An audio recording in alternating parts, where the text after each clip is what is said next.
Vamos lá, vamos lá. Pessoal, a gente vai dar continuidade à medida, à análise sobre medida de segurança, que é uma espécie de sanção penal também, a gente já viu isso em outras oportunidades.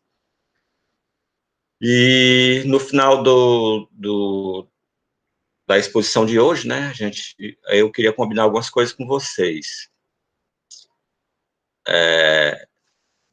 Acerca da sequência da nossa disciplina, porque após medida de segurança a gente vai dar uma analisada nas penas restritivas de direitos e pecuniárias, e em seguida ao procedimento judicial, né? Então, como é que é na prática tudo isso que a gente viu durante esses 3 primeiros meses, né, de aula. Então, a gente vai tirar o restante do que falta do semestre para a gente ter um aspecto mais prático da LEP. Tranquilo? Então, a gente vai continuar a conversa sobre medida de segurança e depois a gente conversa sobre isso. Boa tarde, Letícia. A Letícia também chegou aí. Então, eu vou só recapitular um pouco do nosso último encontro. Então, a gente tratou do conceito e finalidade da medida de segurança, né? Então, a medida de segurança como espécie de sanção penal, então, assim como a pena também é uma espécie de sanção penal, e aí o tema da aula de hoje, né, que começa com princípios, a gente vai ver que se aplica a medida de segurança todos os princípios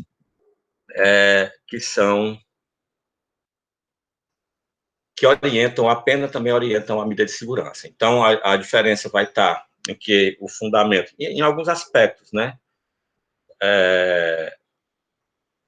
que se difere contra o fundamento da pena, né, porque a pena tem caráter retributivo e preventivo, e a medida de segurança tem apenas o caráter preventivo especial, que é a cura, né. Vimos também que, quanto ao pressuposto, as penas têm como pressuposto a culpabilidade, enquanto que a medida de segurança, a periculosidade.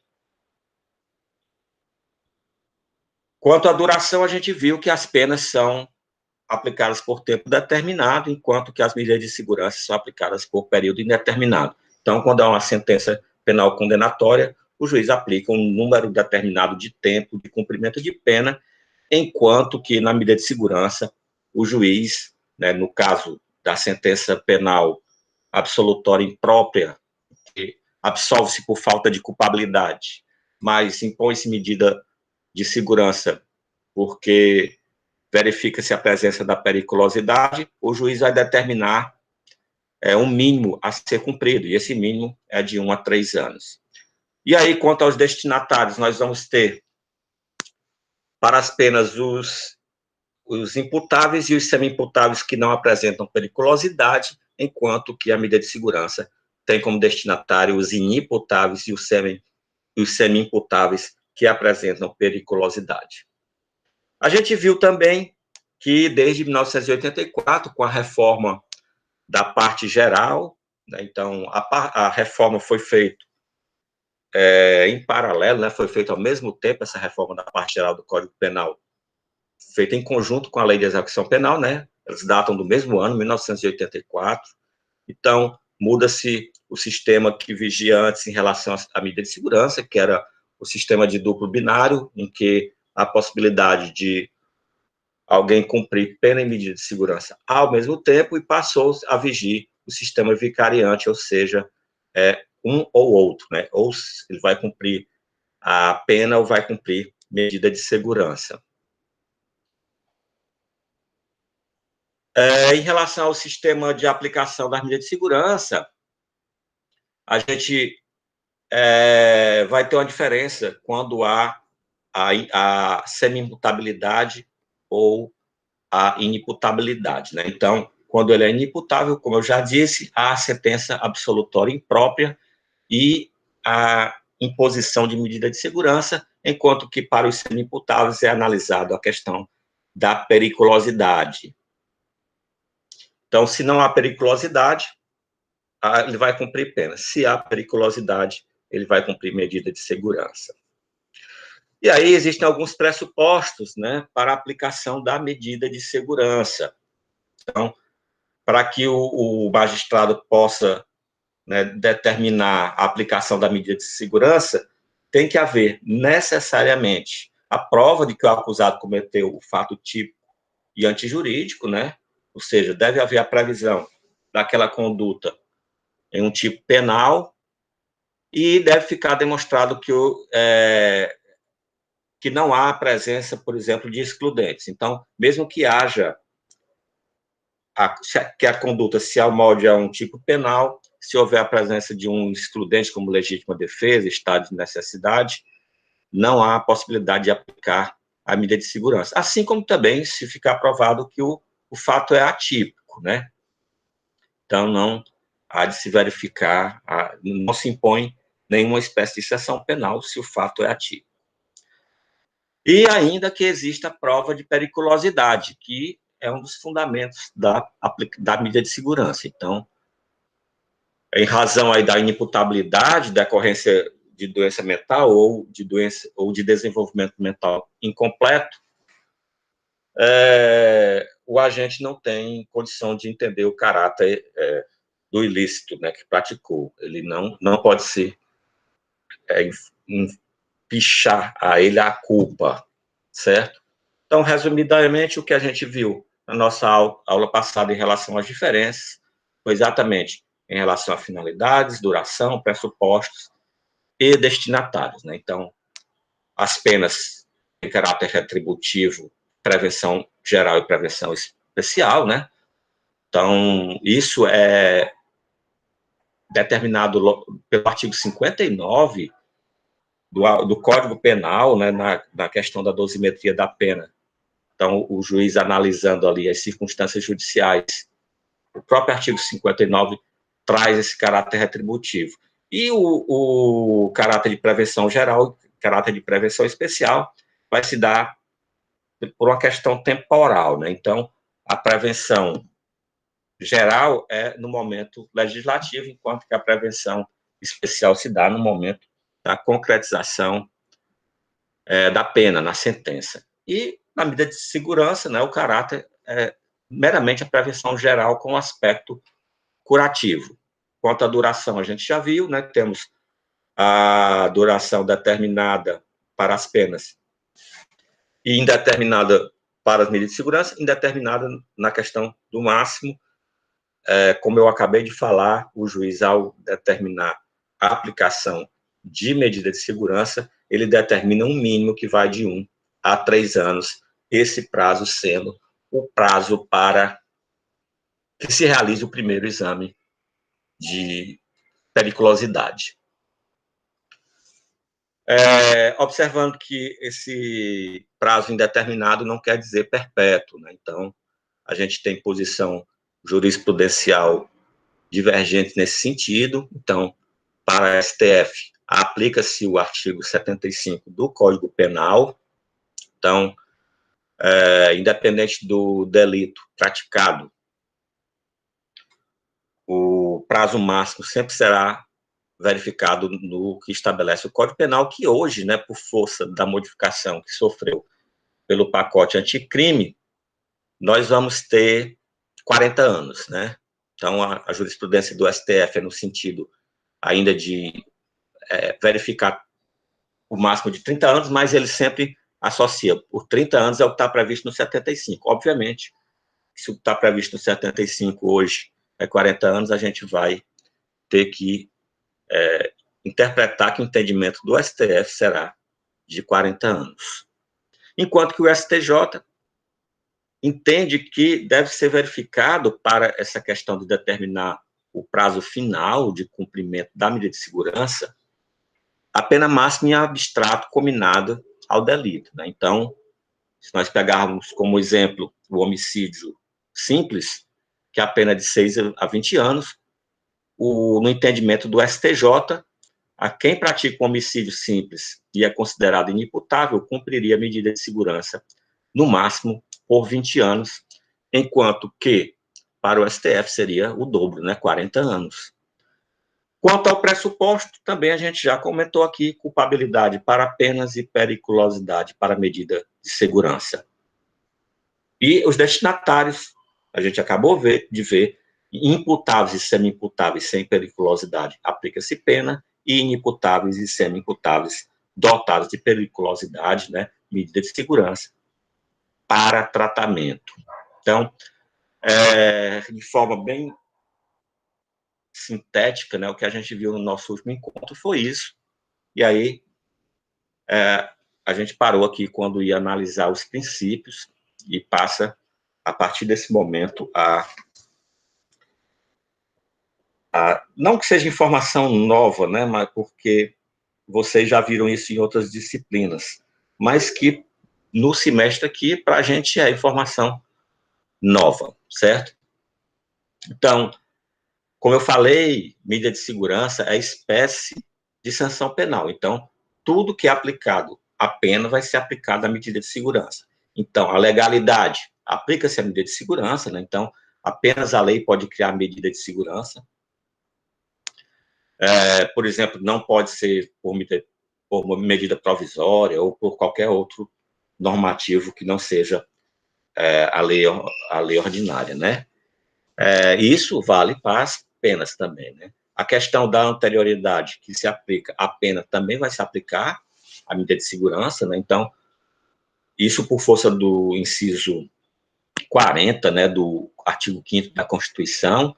Então, somente vai se admitir imposição de uma medida de segurança quando houver previsão legal anterior à prática, né, da infração penal. E a questão da irretroatividade também, né? Então, a mesma coisa. Então, se o indivíduo pratica uma conduta hoje, mesmo que ele seja inimputável e amanhã vem entrar em vigor uma lei que considera essa conduta crime, ele não poderá ser, obviamente, sancionado com medida de segurança. Jurisdicionalidade, né? Então, a medida de segurança apenas pode ser aplicada pelo Poder Judiciário e aí, junto, né, com a questão da jurisdicionalidade, a gente tem que observar ampla defesa, contraditório, devido processo legal, certo? Então, o processo é o mesmo do processo criminal, o que vai diferenciar é que, ao final, né, esse exemplo que eu dou é considerando o inimputável, né? O que vai diferenciar é que, ao final, né, do processo, não é reconhecido a culpabilidade, mas periculosidade. Por não haver culpabilidade, o juiz não pode condenar, ele vai absolver. Então, ele absolve ao mesmo tempo que impõe a medida de segurança. E aí já estabelecendo o prazo mínimo que ele deve cumprir. Então,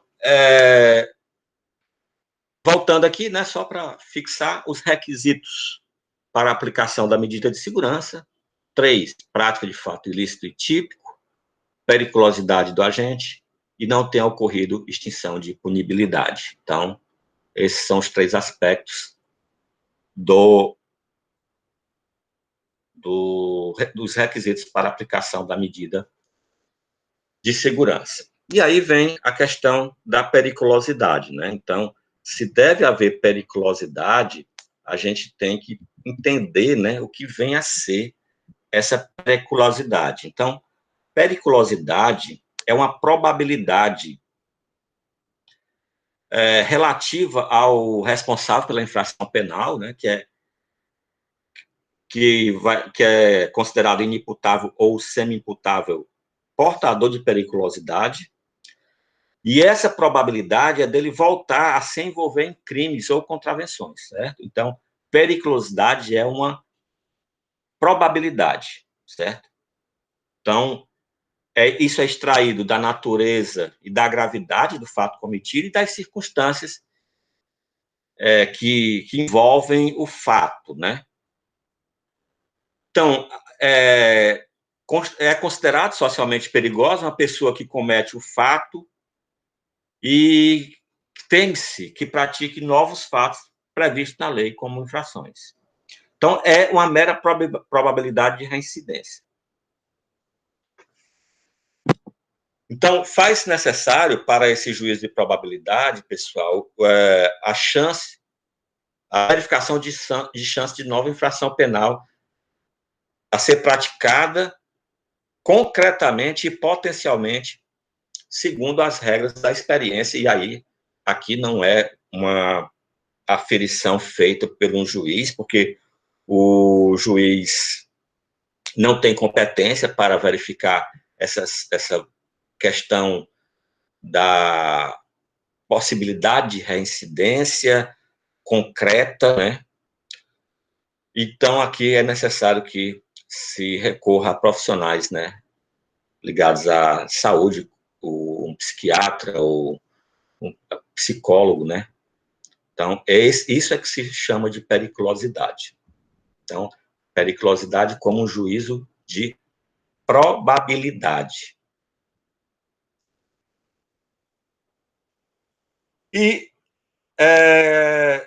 seguindo adiante, a gente tem as espécies de medida de segurança. Então, a gente vai ter duas espécies de medida de segurança. Então, a primeira é a chamada detentiva, que é a mais severa, né? Que é a internação em hospital de custódia e tratamento, ou um outro estabelecimento adequado, na falta dele, certo? Então, e vocês puderam verificar, né? Aqueles que já assistiram o documentário, né? A Priscila já me reportou aí que assistiu, que esses estabelecimentos são extremamente precários, né? Na questão do tratamento, né? E o fundamento legal dessa medida seria o artigo 96, inciso 1 do Código Penal. E aí existe uma regra geral que verifica-se para observar se a medida de segurança ela aplicada será detentiva. Então, verifica-se os artigos 97 e 98 também do Código Penal. Então, o que diz lá o 98? Se o crime for apenado com reclusão, esta deverá ser a medida de segurança aplicada, quer se trate de réu inimputável, quer semi-imputável. Então, obviamente, tem que a periculosidade ter sido constatada, tornando necessária essa medida de segurança. Só observação, pessoal. Essa regra ela não é absoluta, certo? Porque existem crimes cuja a espécie da pena é de reclusão, mas que são praticados sem violência, sem grave ameaça. Então, pode haver situação em que há a prática de um crime e que se constate que não há necessidade da internação. Por exemplo, o crime de furto. O crime de furto, né, que é tipificado no artigo 155 do Código Penal, né, lá nos crimes contra o patrimônio, ele prevê a espécie de pena como reclusão. Mas, obviamente, existem situações em que o furto pode ser uma doença mental leve, né? A pessoa é cleptomaníaca, gosta de pegar as coisas, mas não traz um risco, uma periculosidade que vai trazer risco a, por exemplo, a integridade física das pessoas, certo? Então, essa regra, ela é relativizada. Isso tem julgados nos tribunais superiores em relação a isso.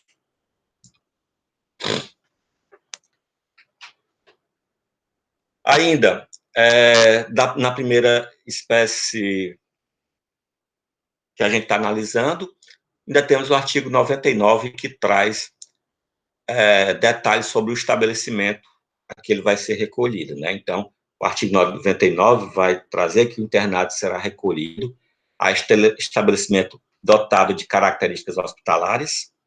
Na falta de vaga em hospital psiquiátrico, a internação pode se dar em hospital comum ou particular, constituindo constrangimento ilegal, sanável por habeas corpus, a manutenção em penitenciária ou cadeia pública a quem tiver sido determinado medida de segurança. Obviamente, né, pessoal, cadeia pública ou penitenciária não é um local adequado para se curar ninguém. Nem esses manicômios judiciários que tem por aí são, imagine, um local onde não tem o menor sentido, né, o menor recurso para cumprir a finalidade da medida de segurança. E aí a gente pode também levantar esse aspecto que traz 99, internação pode ser em hospital particular, a questão, né, da criminalização da criminalização da pobreza, né? Então, obviamente, quem tem recurso, né, vai para um hospital particular. Quem não tem, vai para um manicômio judiciário. Eu não sei se vocês lembram de um fato recente de uma filha, um filho de uma desembargadora que foi flagrado, eu não sei a quantidade exata, mas acho que era 30 quilos de maconha e uma dezena aí de fuzis de armamento privativo de Forças Armadas. Foi flagrado e foi alegado a inimputabilidade dele, foi reconhecida a inimputabilidade dele, alegando que ele tinha síndrome de borderline.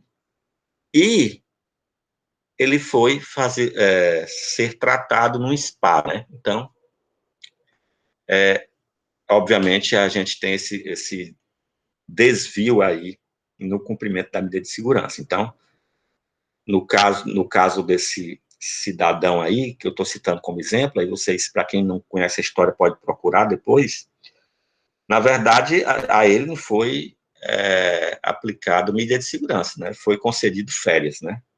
É o que se pode constatar. E a segunda espécie de medida de segurança é a chamada medida de segurança restritiva. Então, a restritiva não tem internação, então é o tratamento ambulatorial, aquele que é aplicado à medida de segurança, ele fica em sua casa e ele vai em órgãos, em hospitais, em alguns locais onde ele receba orientação, tratamento, medicação, mas ele não fica internado. Então, essa é a medida de segurança restritiva.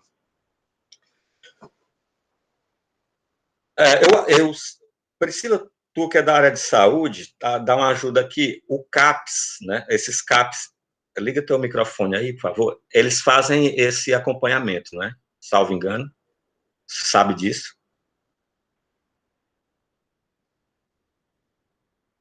Silêncio eloquente da Priscila. Depois ela comenta. Não, eu liguei agora, eu estava procurando onde é que ligava o microfone. Vocês têm que ter paciência comigo, que eu sou um pouco longe dessa tecnologia, mas eu estou aprendendo. Eles estão atendendo ainda, agora eu não sei ao certo quais são os CAPs que estão funcionando, né? Porque eu fico mais na rede terciária. Se ele se destina a esse tipo de atendimento com a equipe multidisciplinar, né? Porque Isso, tem assistente social, psicólogo, psiquiatra. Isso. Então, seria mais ou menos isso aí, pessoal. Essa medida de segurança restritiva. Ambulatorial, né? Seria ele se dirigir até um local desse para receber tanto a consulta, né, pessoal, como a orientação, né, desses profissionais. Obrigado, sim.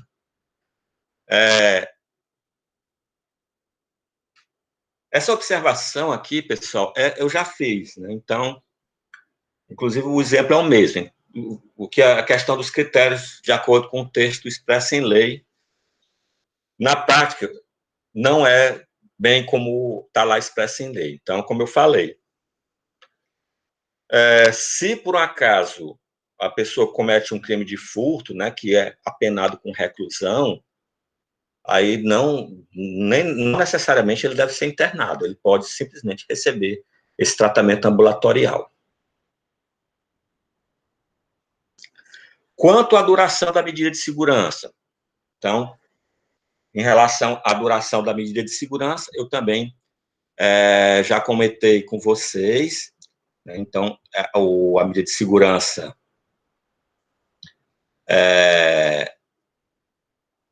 ela tem duração indeterminada, mas ela não é perpétua. Então, façam só essa observação.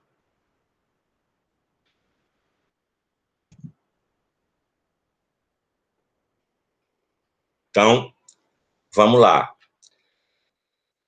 Segundo o artigo 97 e o 98, ele estabelece um período mínimo, certo? Então, de 1 a 3 anos. Então, o juiz, quando vai, ele absolve, né? Absolução imprópria, absolve, e aí impõe a medida de segurança, e lá na imposição ele vai colocar por um tempo mínimo de 1 ano, 2 anos, 3 anos. Esse tempo, né, ele também é o tempo da primeiro exame de periculosidade.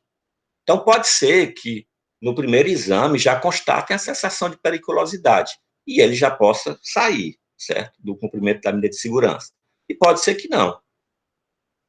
Então, é feita essa perícia médica no prazo estabelecido como mínimo e depois é repetido ano a ano. Então, até haver, né, a cessação da periculosidade. Ou se bater, né, se a gente chegar no prazo máximo, a depender da jurisprudência, como eu já falei, a gente tem 2 posições distintas. Então, esse exame vai se repetir anualmente, segundo o STJ, até a pena máxima em abstrato, ou seja, no primeiro exemplo que eu dei, o homicídio simples seria até chegar a 20 anos. Quando chega em 20 anos, quer ele esteja curado, não tem que soltar, certo? Tem que colocar em liberdade. E aí, no entendimento do STF, a aplicação do artigo 75 do Código Penal para esse limite, né? Então, nós temos alguns exemplos de casos famosos que chegaram nesses 30 anos. Então, se vocês procurarem a história do Bandido da Luz Vermelha, Chico Picadinho, vocês vão verificar que foi cessada a periculosidade e eles foram colocados em liberdade, né? Mesmo eles... cessada a periculosidade, não, desculpem. Chegou-se o máximo, né, de 30 anos, no caso, porque foi anterior, né, ao pacote anticrime, e aí, chegando aos 30 anos, tiveram que colocar em liberdade. No caso do Bandido da Luz Vermelha, ele foi assassinado, né? Ele continuou com distúrbios mentais, então o local onde ele foi morar, ele, segundo relatos, né, da época, ele continuou a incomodar, né, até que achou uma pessoa que tirasse a vida dele. No caso do Chico Picadinho, né, também um serial killer famoso, né, ele vive ainda, né, e eu não sei se isso é verdade, mas alunos de outras turmas de execução penal me disseram que ele agora é youtuber, né, então procurem aí, sigam, né, o canal dele, talvez ele tenha muita coisa para contar. Vamos lá, pessoal. Então, aqui, quanto à duração da medida de segurança, aqui é só a questão, né, que eu já trouxe para vocês do STF, né? Então, o STF entende que o prazo é o mencionado no artigo 75, aqui no slide tem 30 anos ainda, porque a jurisprudência fala em 30 anos, mas o artigo 75, como eu já alertei, teve uma série de modificações pelo pacote anticrime. Ok? Então, e aí, pessoal, não resta nada para o direito penal fazer, certo? Então, quando chega o termo final, aí, ou a posição do STJ, ou a posição do STF, tem que soltar. E aí, se ele continuar em estado de periculosidade, a colocar em risco a vida das pessoas, a ação será cível, certo? O Ministério Público tem que ingressar com ação cível de internação, né, compulsória, certo? Um caso, não que fosse de medida de segurança, mas que sofreu internação compulsória, foi o caso Champinha, né? Esse Champinha, ele executou um casal, né, e estuprou a menina, a moça lá, por vários dias, e foi constatado que ele era inimputável, só que ele era menor. E a medida de segurança não pode ser aplicada a menores. A medida de segurança é só para maiores de idade. Menor é sempre medida socioeducativa. E a medida socioeducativa, como vocês sabem, ela só pode ir até 3 anos. Só que quando acabou a medida socioeducativa desse caso que eu estou narrando, do Champinha, depois vocês podem pesquisar mais detalhes, ele já era maior. E aí o Ministério Público entrou com medida de internação compulsória, porque ele realmente era uma pessoa perigosa. Ok? E aí existe a cessação da medida de segurança, a chamada desinternação. Então, a gente estava tratando de aspectos da cessação da medida de segurança por ter esbarrado, né, no máximo previsto. Outra questão é a desinternação, ou a liberação, né, daquele que cumpre medida de segurança. Essa liberação, pessoal, ela é sempre condicional. Essa pessoa que é liberada, que é desinternada, ela vai ser observada durante 1 ano. Então, se ele pratica qualquer fato indicativo de persistência da periculosidade, ele volta a cumprir medida de segurança. Não é, e observem, não é que ele pratique um crime. É qualquer fato que indique a persistência da periculosidade. Certo? Pode ser crime ou não. Certo? Então, a volta à medida de segurança, ela é avaliada no sentido de se é necessário a reinternação ou se é avaliado novamente se o tratamento ambulatorial é suficiente para aquela pessoa que praticou o fato que demonstra a periculosidade.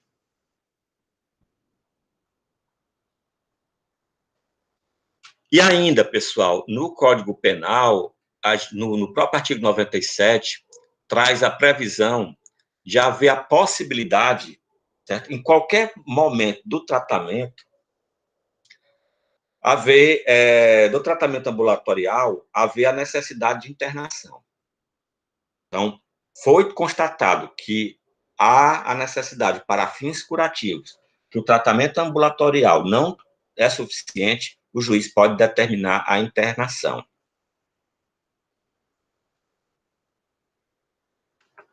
Observando que essa questão de determinar a internação, ela está suscetível, né, essa decisão do juiz de ser atacado, né, pelo recurso da LEP, previsto no 194, 194, desculpa, porque tem um 184 no slide, pelo 194, que é o agravo em execução, certo?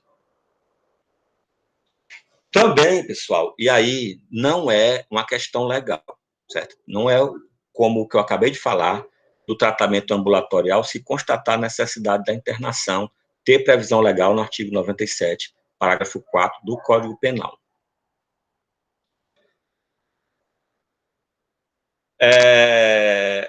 Aí seria o contrário, verificar que a pessoa pode sair da internação para o tratamento ambulatorial. E aí, essa situação não tem fundamento legal, é meramente jurisprudencial, certo? E o 184, que tem aí no slide, é uma das hipóteses de aquele que cumpre medida de segurança sair do tratamento ambulatorial para a internação, que seria a ausência quanto mais as sessões agendadas, né? Então, ele falta, né, ele deve ir até o local onde recebe o tratamento, a consulta pessoal, né, a orientação, o medicamento, e ele falta. Então, nesse caso, o juiz, por força de lei, pode também determinar que seja internado o agente. Eu vou dar uma interrompida por aqui, pessoal, para a gente conversar. Na próxima encontro, a gente continua da execução das medidas de segurança. Então, fiquem à vontade, ou para ligar os microfones, ou para fazer perguntas por chat.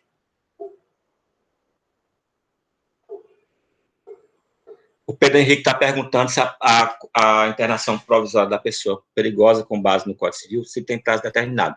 Não tem prazo determinado. Então, observem, por que a medida de segurança tem prazo determinado? Porque o artigo 5º da Constituição diz que a gente não tem pena de caráter perpétuo. E medida de segurança tem mesma natureza da pena. Então, como não tem pena de caráter perpétuo, não tem medida de segurança de caráter perpétuo.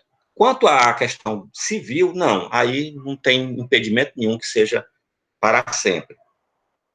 Por exemplo, perda do poder familiar, né? Perda do poder familiar determinado pelo juiz, né, como é previsto no artigo 92 do Código Civil, ele não tem natureza de pena, né? Ele é um efeito da pena. Então, ele vai ser para sempre. Não se pode alegar que a perda de poder familiar seria de caráter perpétuo, assim como a internação compulsória, ela não tem caráter de pena, então não se pode alegar o artigo 5º como prevendo que é uma restrição das penas ter caráter perpétuo. Então, não tem prazo determinado. Mais alguma questão? Mais algum... Pessoal, então, já que vocês não têm, só o seguinte. Eu passei, né, uma mensagem para vocês que vai ser mantido o calendário de AV2, conforme estava. Nós vamos fazer a AV2 no horário da aula, online, no Unifor Online, certo? Então, eu já estou preparando as provas, vai estar... Quem nunca fez prova de disciplina online? Alguém aí? Quem já fez, é a mesma coisa. Vai estar lá disponível no horário da aula, você vai poder, vai lá acessar e responder. A mesma coisa que eu apliquei para as provas presenciais, eu vou aplicar. Quem quiser fazer a primeira e a segunda chamada, pode fazer. Eu vou corrigir logo, certo? Vou disponibilizar as notas para que vocês façam a escolha, certo? De que se querem ou não fazer a segunda chamada. Vou preparar um material de revisão também. Se vai ter ponto. Vocês fizeram algum socrativo e fizeram, não foi? Fizeram sobre liberdade provisória. Então vai ter ponto, sim. E vai ter os trabalhos que vocês fizeram, né? Então, vai ter o ponto dos trabalhos dos filmes e vai ter o ponto do socrativo. São 2 pontos. Ok?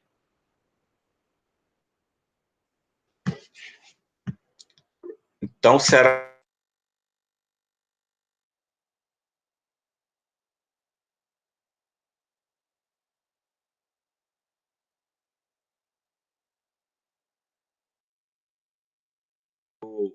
na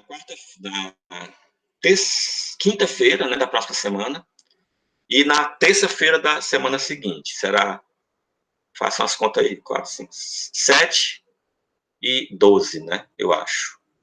7 e 12 de maio, primeira e segunda chamada. Fiquem à vontade para fazer a que quiser, certo?